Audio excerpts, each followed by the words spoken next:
Yeah.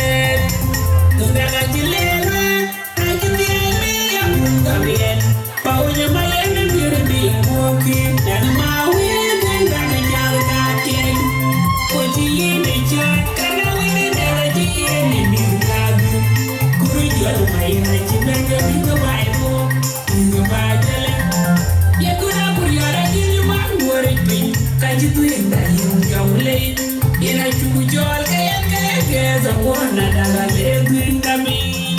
We ship gas, baby, or a lady set.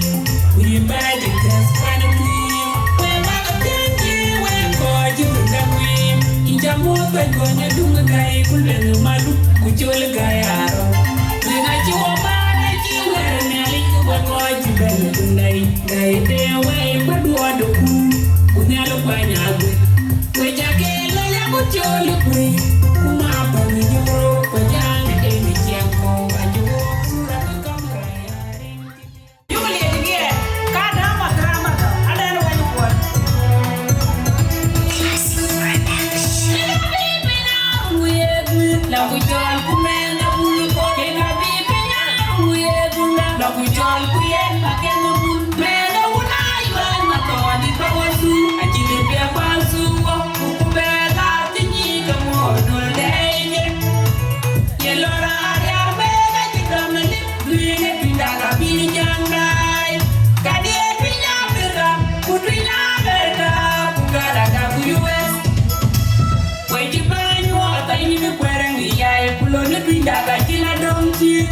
Over dying and being around and out, but when the current is good, when you need the amado, when you need the company, yeah, everywhere you want, they like a bit, I don't do it, they do.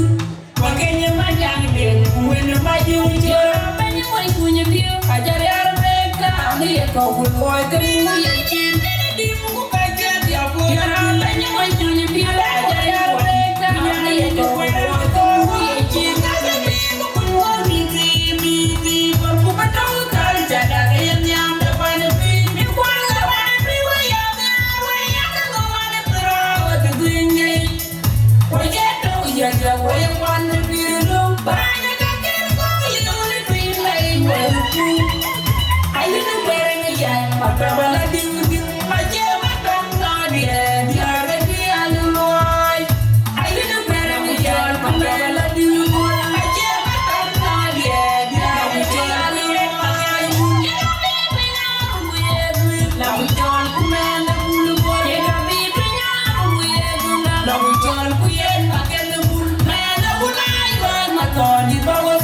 Give me a